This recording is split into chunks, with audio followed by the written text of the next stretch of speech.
Hello കൂട്ടുകാരെ, എല്ലാവർക്കും സുഖമാണല്ലോ. എല്ലാവർക്കും സുഖമെന്ന് വിശ്വസിക്കുന്നു. ഇനി ഞാൻ വന്നിരിക്കുന്നതേ ഉരുളൻകിഴങ്ങ് വെച്ചിട്ട് ഈസി ആയിട്ട് ഒരു ഉരുളൻകിഴങ്ങ് ലോലിപോപ്പ് ഉണ്ടാക്കിയാലോ. അതിനു മുമ്പായിട്ട് എന്റെ കൂട്ടുകാർ ആദ്യമായിട്ടാണ് എന്റെ വീഡിയോ ചാനൽ കാണുന്നതെന്നുണ്ടെങ്കിൽ പ്ലീസ് എല്ലാവരും ചാനൽ സബ്സ്ക്രൈബ് ചെയ്യണം കേട്ടോ.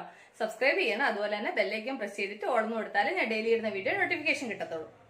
അപ്പൊ നമുക്കത് എങ്ങനെ ഉണ്ടാക്കുന്നത്, അതിന് വേണ്ടുന്ന സാധനങ്ങൾ എന്തൊക്കെയാന്ന് നോക്കാം.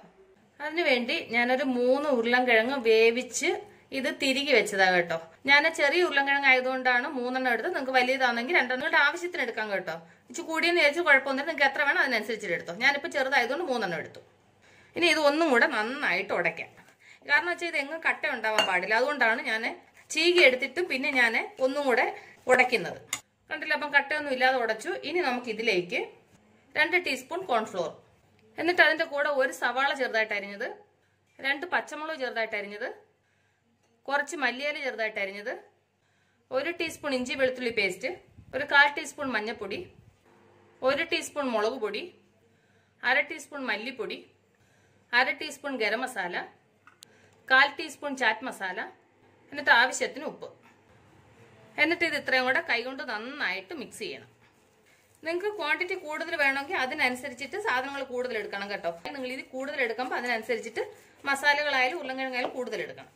അപ്പോൾ നന്നായിട്ട് മിക്സ് ചെയ്തു. ഇനി നമുക്ക് ഇതിലേക്ക് 1/2 കപ്പോളം ബ്രെഡ് ക്രംസ് ചേർത്ത് കൊടുക്കാം. ബ്രെഡിന്റെ പൊടി. അതെന്തിനാ ചേർക്കുന്നതെന്ന് വെച്ച് കഴിഞ്ഞാൽ ഇതിനകത്ത് വെള്ളത്തിന്റെ അംശം ഉണ്ടെന്നുണ്ടെങ്കിൽ അത് ഡ്രൈ ആവാൻ വേണ്ടിയിട്ടാണ് ഈ ബ്രെഡിന്റെ പൊടി ചേർത്ത് കൊടുക്കുന്നത്. ഇങ്ങനെ എടുത്തിട്ട് നമുക്ക് ഉരുള പിടിക്കുന്ന ഈ ഒരു രീതിയിൽ വേണം. അപ്പോൾ ഒരുപക്ഷെ നിങ്ങൾക്ക് ഇച്ചിരി വെള്ളം പോലെ തോന്നുവാണെങ്കിൽ ഇച്ചിരി കൂടെ ബ്രെഡിന്റെ പൊടി ചേർത്ത് കൊടുത്താൽ മതി കേട്ടോ. അപ്പോൾ ഇത് റെഡി ആയിട്ടുണ്ട്. ഇത് ഇവിടെ ഇരിക്കട്ടെ. എന്നിട്ട് ഒരു ബൗൾ എടുത്ത് ഇതിലേക്ക് ഒരു 2-3 ടേബിൾ സ്പൂൺ മൈദ, ഇത്രയും മതി. എന്നിട്ട് ഇതിലേക്ക് ഒരു അല്പം ഉപ്പും കൂടെ ചേർത്ത് കൊടുക്കുക. എന്നിട്ട് ഇതൊന്ന് മിക്സ് ചെയ്യുക. എന്നിട്ട് ഇതിലേക്ക് കുറച്ച് വെള്ളം ഒഴിച്ച് ഇത് നന്നായിട്ട് മിക്സ് ചെയ്യണം. അപ്പോൾ ഇതുപോലെ മിക്സ് ചെയ്തു. ഈ ഒരു അളവിന് വേണം എടുക്കാനായിട്ട്. ഒരുപാട് വെള്ളം പോലെയും വേണ്ട, ഒരുപാട് കട്ടിക്കും വേണ്ട. ഈ ഒരു അളവിൽ വേണം ഇത് മിക്സ് ചെയ്തെടുക്കാൻ. അപ്പോൾ ഇത് റെഡിയുണ്ട്. എന്നിട്ട് കയ്യിൽ കുറച്ച് എണ്ണ തൂത്തിട്ട് ഇതിൽ നിന്ന് ഒരു ചെറിയൊരു ബോൾ എടുക്കുക. ഒത്തിരി വലുത് വേണ്ട, ഒരു മീഡിയം മതി കേട്ടോ. എന്നിട്ട് ഇത് നന്നായിട്ടൊന്ന് ഉരുട്ടുക ഇതുപോലെ. അപ്പം ബാക്കിയുള്ളത് ഞാൻ ഇതുപോലെ ഒന്ന് ഉരുട്ടിയെടുക്കട്ടെ.